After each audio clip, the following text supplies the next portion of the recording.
Bukulay panon, lamang giperto bugati mo wato fatno basanam, aredange ken wata kiminge. Bukulay panon, lamang giperto bugati mo wato fatno basanam, aredange ken wata kiminge. Bukulay panon, lamang giperto bugati mo wato fatno basanam, aredange ken wata kiminge. Bukulay panon, lamang giperto bugati mo wato fatno basanam, aredange ken wata kiminge. Boko wasta ero was ajala wamas na tuklaya kima belo ke nongo kima watanga nyowe muka tonaya. Bukulay panon, lamang giperto bugati mo waso fatno basanam, aredange ken wata kiminge. Mesdames et messieurs, bonjour. Votre émission Le Globe Vert est ici à Joal. C'est ici dans cette aire marine protégée de Joal que nous allons lancer ce numéro. Avec nous ici, nous avons le colonel Boukar Ndiaye, c'est le directeur des aires marines protégées communautaires. Mon colonel, bonjour. À travers ce numéro, nous allons parler de ce qui est convenu d'appeler les herbiers marins. Cette aire marine protégée joue un rôle capital dans la préservation des écosystèmes. Quelle est la définition qu'on peut avoir de ce qui est convenu d'appeler les aires marines protégées? Merci beaucoup. De manière simple, on peut définir une aire marine protégée comme étant un domaine de l'océan ou de la côte qui a été défini et dont les objectifs c'est de réduire la pression et de gérer durablement les ressources. En quoi faisant? C'est en définissant des règles de conduite qui permettent à la ressource de se reconstituer et également permettent à la population utilisatrice de jouir des biens et services qui sont fournis par cet écosystème. Et c'est le rôle que joue cette aire marine protégée.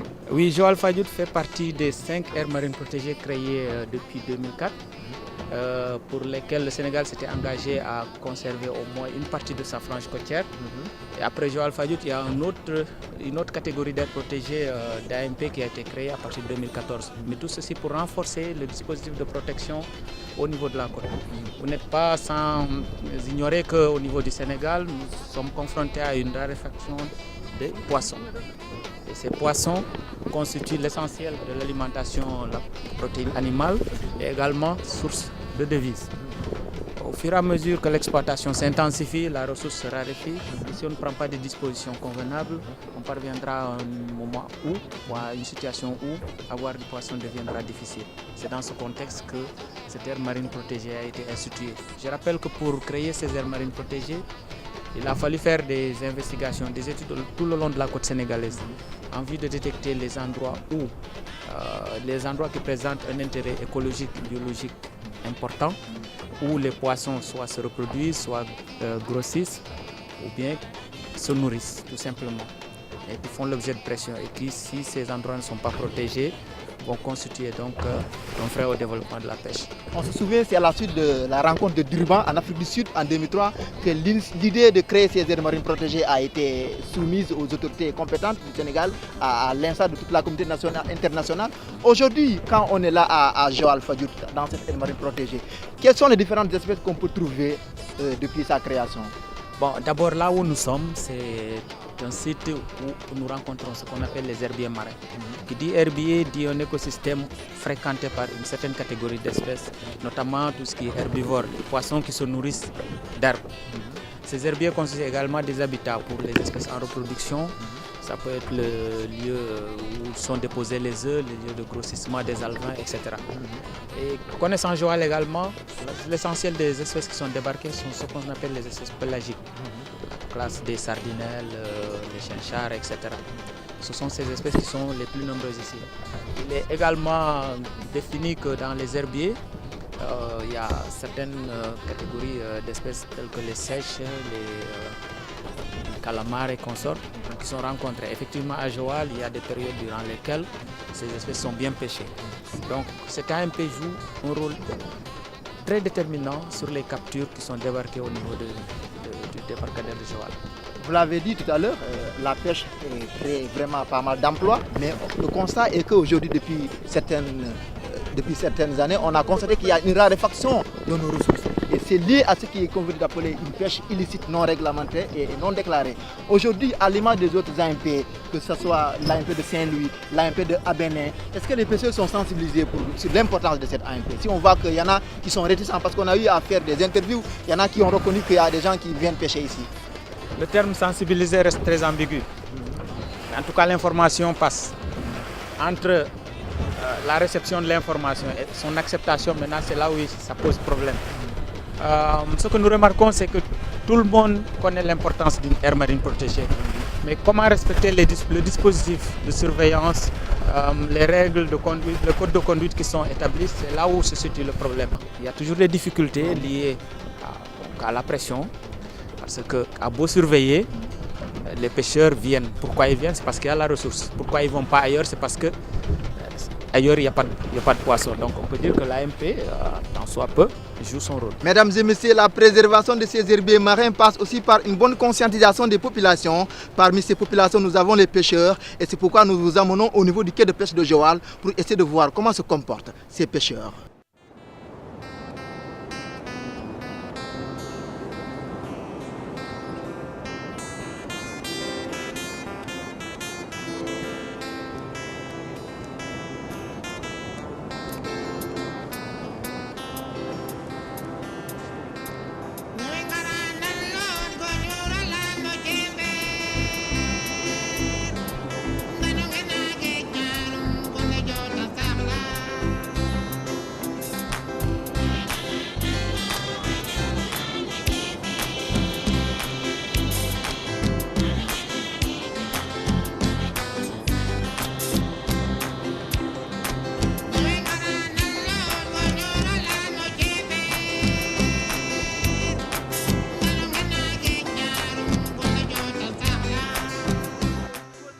Le rôle que joue le quai de pêche de Joal n'est pas à négliger.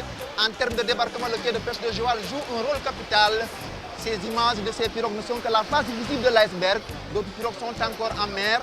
Pour en discuter davantage, nous avons Abdou Karim Sall, c'est le secrétaire général du quai de pêche de Joal. Abdou Karim Sall, bonjour. Bonjour. Comment va Joal? Joal va mal. Ah bon? Oui. Qu'est-ce qui ne va pas? Parce qu'il y a une surexploitation. On est dépendant des ressources, ça veut dire la pêche. Au niveau du Sénégal, au niveau de Joal Fadiouth, on est dans un village qui est trop dépendant de la pêche et qu'actuellement il y a une surexploitation de la ressource. C'est pourquoi que je dis que Joal va mal.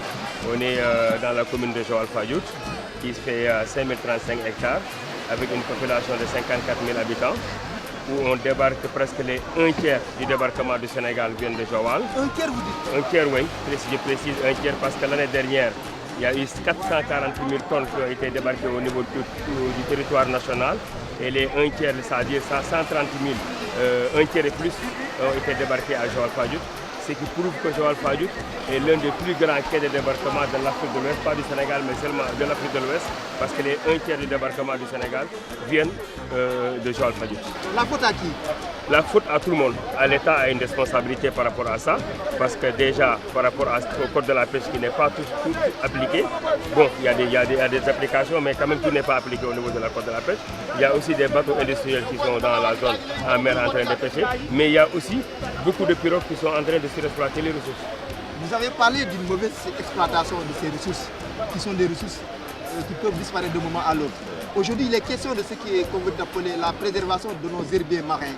Est-ce que sur ces questions, il y a encore des préoccupations fortes ici à Joal? Oui, moi je dis que c'est tellement important ces herbiers marins. Moi j'aime bien votre question qui est tellement importante parce que ce n'est pas un hasard. Ce n'est pas un hasard que Joal fait partie des zones les plus poissonneuses au Sénégal. Parce que nous, on a 718 km de côte. Ça veut dire de Saint-Louis à Cap Skirring. Pourquoi tous les pirogues viennent pêcher à Joal? Parce qu'il y a quelque chose. c'est pas un hasard, c'est ça. Pourquoi les gens ne sont pas à Saint-Louis, ne sont pas à Rufisque, ne sont pas à Kafountine, tout le monde est à Joal parce qu'il y a du poisson.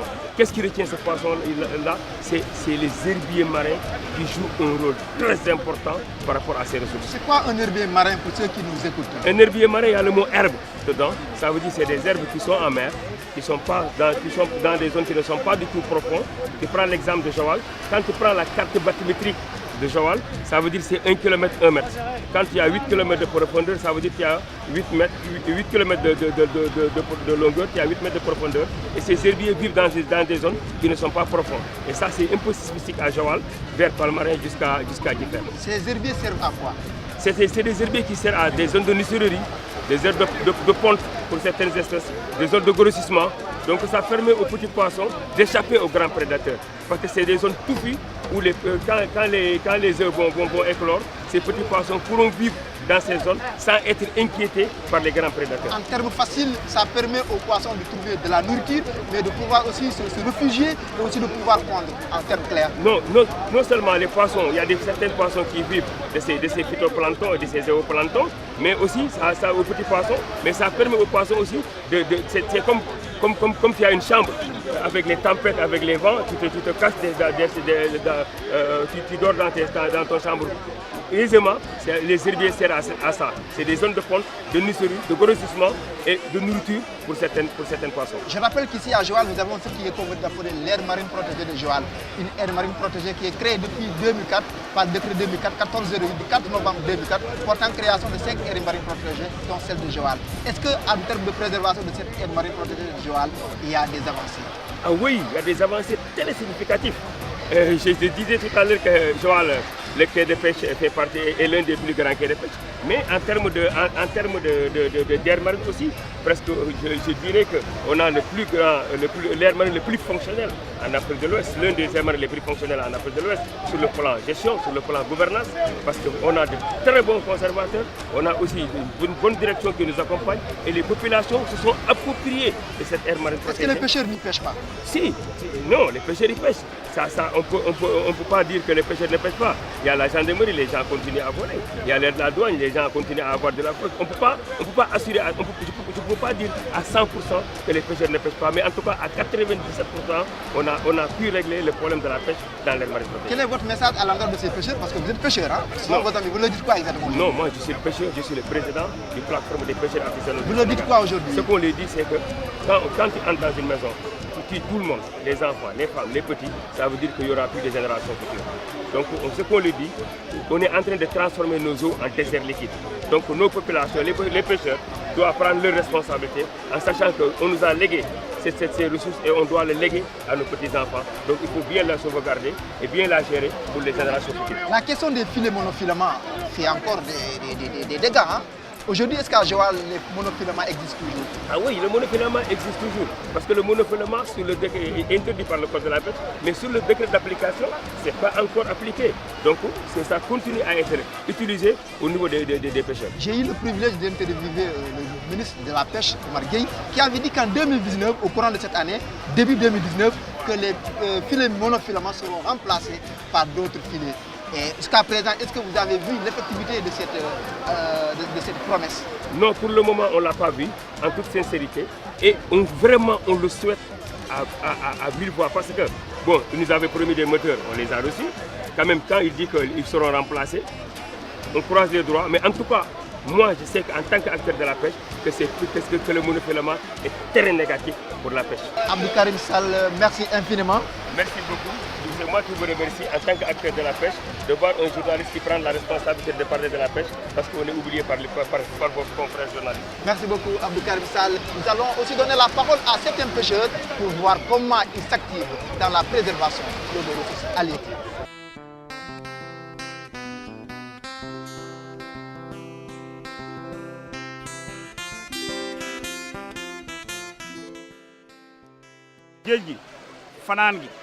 À vrai dire, il n'y a pas beaucoup de poissons dans nos eaux. Nous venons de Kafountine comme ça. Le poisson se fait rare et pour l'avoir, tu fais des centaines de kilomètres. Pour rentrer bredouille parfois. Je pense que le système de pêche de 8 mois que l'État nous impose n'est pas bon, même pour le repos biologique des espèces de poissons.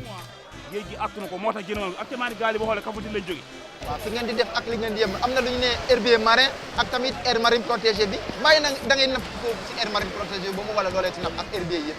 Concernant l'AMP, beaucoup de nos amis pêcheurs y pêchent, mais cela n'est pas normal. J'invite tous les pêcheurs, où qu'ils soient, à ne pas pêcher dans les AMP, car ce n'est pas bon pour l'avenir de la pêche. maanaam li fi li leen di ñaax li ñu tere nañ ko bax li ñu diglee nañ ko def soo ko defee nga am doo am problème fii lee ban bu jëree ci bi non boobu moom normal. Sur les filets monofilaments, ils sont encore là. Nous les utilisons, mais nous savons qu'ils sont très néfastes. Donc c'est à l'État de les interdire et de faire le suivi sur le terrain. pour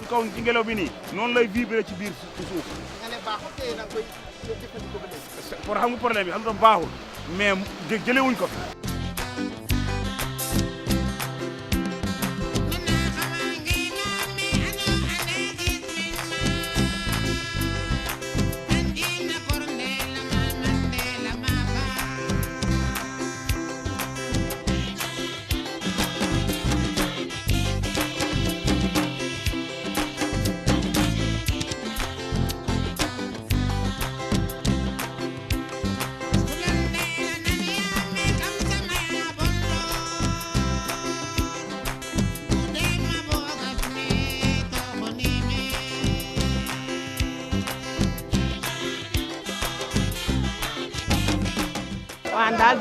J'ai duré dans cette activité. J'achète du poisson ici pour le revendre. Mais le constat est que il n'y a pas assez de poissons maintenant. Nos revenus sont en baisse. Et pour assurer un bon legs à la génération future, une bonne pratique de pêche est donc capitale. À cet effet, la préservation des herbiers marins reste un grand défi. Ces acteurs s'accordent tous sur la question. À Joal, des experts venus de différents pays d'Afrique, d'Europe et même d'Amérique travaillent sérieusement sur cette gestion des herbiers marins en Afrique de l'Ouest et partout ailleurs. Alors ce projet vise d'abord dans un premier temps la connaissance des herbiers marins. Comme vous le savez, les herbiers marins sont des écosystèmes au fond de l'eau qu'on ne connaît pas très bien. On connaît bien les mangroves, on connaît bien les pêcheries, on connaît bien les tortues marines, mais les herbiers marins, on s'en est jamais intéressé.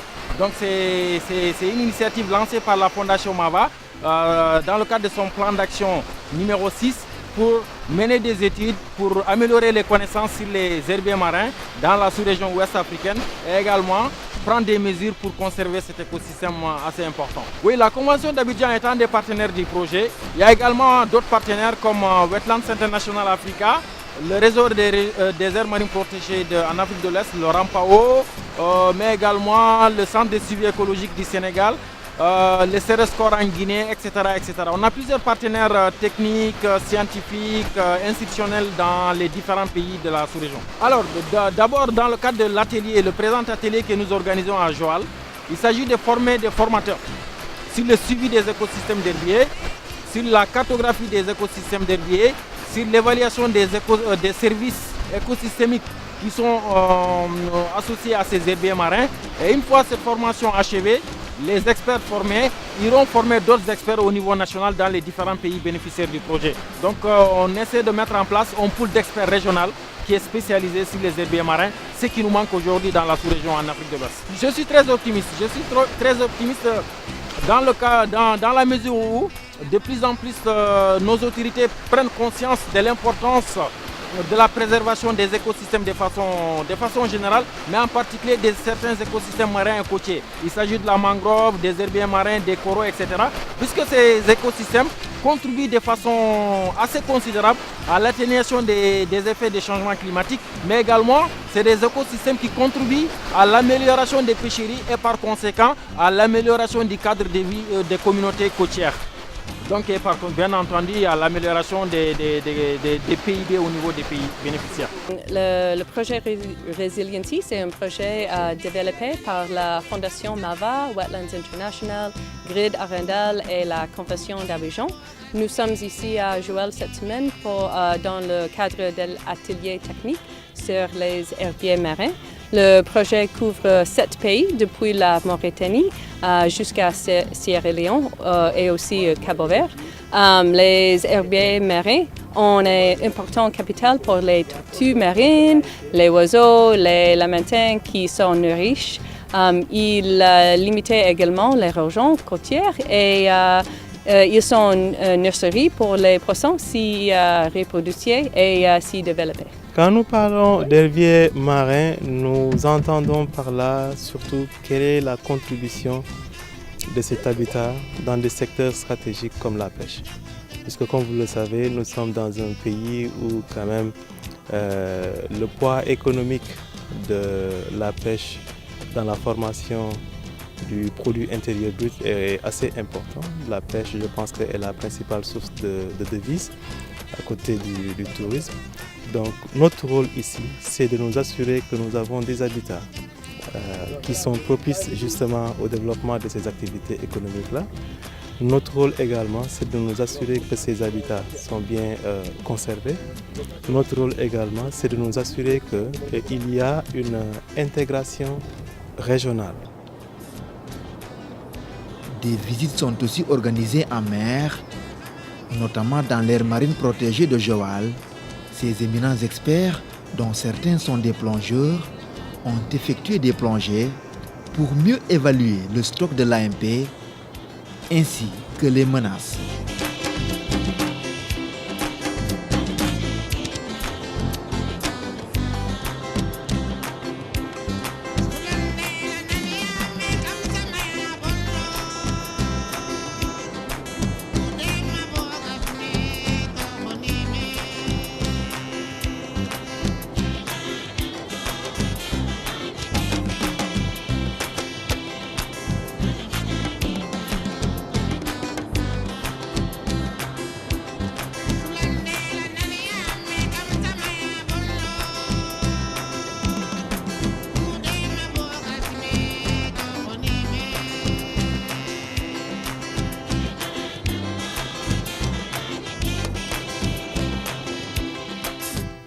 De retour de cette visite en mer, des séances de débriefing sont organisées également. Mais les acteurs sont formels. Le secteur de la pêche va droit au fond de l'eau. Et si des mesures urgentes ne sont pas prises, notamment pour mettre fin à la pêche INN, le pire risque de se produire. Quand on parle de pêche INN, ce n'est pas seulement la pêche industrielle, même la pêche artisanale. Quelqu'un qui pêche sans permis de pêche, il fait de la pêche INN. Quelqu'un qui pêche avec des filets qui ne sont pas autorisés par le code de la pêche, comme le monofilament, c'est de la pêche INN. Maintenant, pour les bateaux, je dis souvent que moi, personnellement, je pense que la majeure, je dirais même tous les bateaux en train de faire de la pêche INN. Parce que les bateaux que je vois en mer, qui sont vraiment une centaine de bateaux, sont des bateaux qu'on appelle des bateaux pertinents. Pourquoi je dis ça, des bateaux pertinents? Parce que je suis un pêcheur, j'ai vu vraiment les filets qui utilisent ces bateaux. Et c'est sûr que ces filets-là ne sont pas conformes au code de la pêche, ça c'est un. Les bateaux n'ont pas d'observateurs, ça c'est deux. Et que la majeure partie de ce qu'ils pêchent, il est rejeté en mer. C'est plus que la pêche INN. Parce que la pêche INN, c'est une pêche non réglementée, non déclarée. Ça devient un peu catastrophique pour la pêche, pour la situation de la pêche au niveau du Sénégal, que ce soit pêche artisanale ou pêche industrielle. Les usines de farine de poisson, c'est une forme de contourner les accords de pêche. Les usines de farine de poisson, c'est la même chose avec les accords de pêche. Une usine qui s'installe au bord de la mer, non seulement, par exemple, les femmes transformatrices n'ont plus de boulot, les gens qui travaillent autour de la transformation n'ont plus de boulot, les charretiers qui amènent les poissons n'ont plus de boulot. Il y a tous les gens, les décortiqueurs, les gens qui vendent les pailles. Il y a beaucoup de gens qui perdent leur emploi à cause de ces usines de farine de poisson. Ensuite, ils favorisent la surexploitation de ces ressources.